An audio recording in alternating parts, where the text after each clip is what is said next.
اللہ اللہ اللہ اللہ۔ حضور نے فرمایا کہ اپنی عورتوں کو تم تازہ کھجوریں کھلایا کرو۔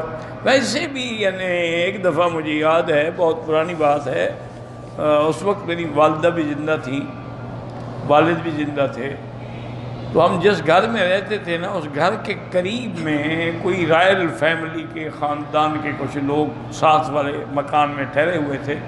تو ان کی شرافت ہے اور ان کی مہربانی ہے کہ وہ کبھی کبھی ہم فقیروں کے گھر میں بھی ان کی عورتیں آ جاتی تھیں اور اعلیٰ قسم کی کھجوریں لاتی تھیں۔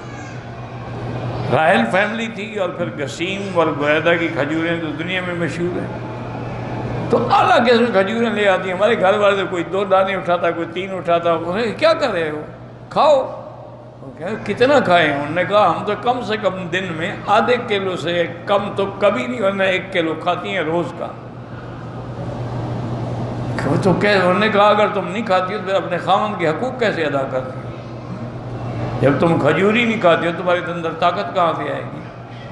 آدھا کلو روز کھایا کرو۔ وہ زبردستی آ کے تو وہ 4 دانے کھلاتے۔ ہم لوگوں کی تو عادت ہی نہیں نا اتنا کھانے کی، زیادہ سے زیادہ 2 4 5 دانے کھا لیے۔ تو عرب آج بھی الحمدللہ کھجور کھاتے ہیں اور بڑے شوق سے۔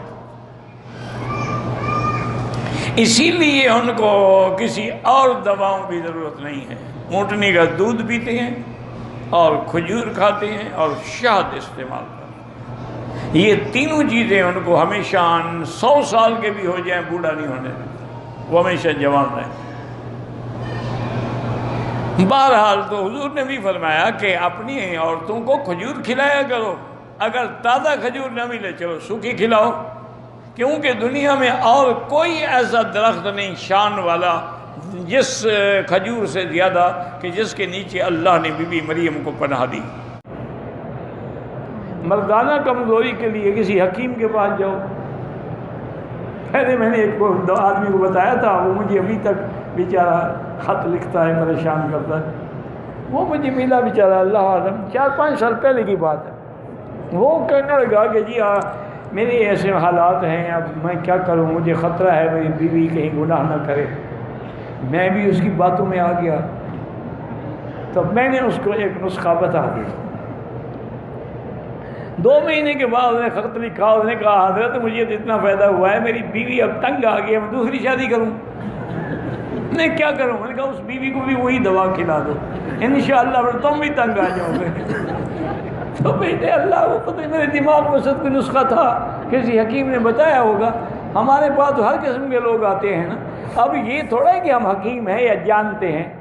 بہرحال یہ ہے کہ بزرگوں نے یہی لکھا ہے کہ گناہوں کو چھوڑ دو۔ یہ کمزوری جو ہے نا تمہیں، اس کا سبب گناہ ہے۔ جس نے جوانی میں گناہ کیے ہیں، اغلام کیا ہے، غلط عورتوں سے تعلق رکھا ہے، ہاتھوں کو استعمال کیا ہے، کمزور تو ہونا ہے اور کیا ہونا ہے۔ یہ ہماری گناہ ہوں گے۔ سب سے پہلے گناہ چھوڑ دو، اس کے بعد اگر خالص بلسان کا روغن مل جائے، وہ مدینہ پاک میں سنا ہے کہ ملتا ہے، مجھے پتہ نہیں، بدر میں بھی کہتے ہیں ملتا ہے، اس کا ایک قطرہ جو ہے وہ کسی دودھ میں یا کسی چیز میں ڈال کے پی لیا کریں، تو انشاءاللہ بہت بڑی عظیم چیز ہے، لیکن شرط ہے کہ خالص ہو۔ خالص نہ ہوا تو انشاءاللہ گردے جلدی فیل ہو جائیں گے۔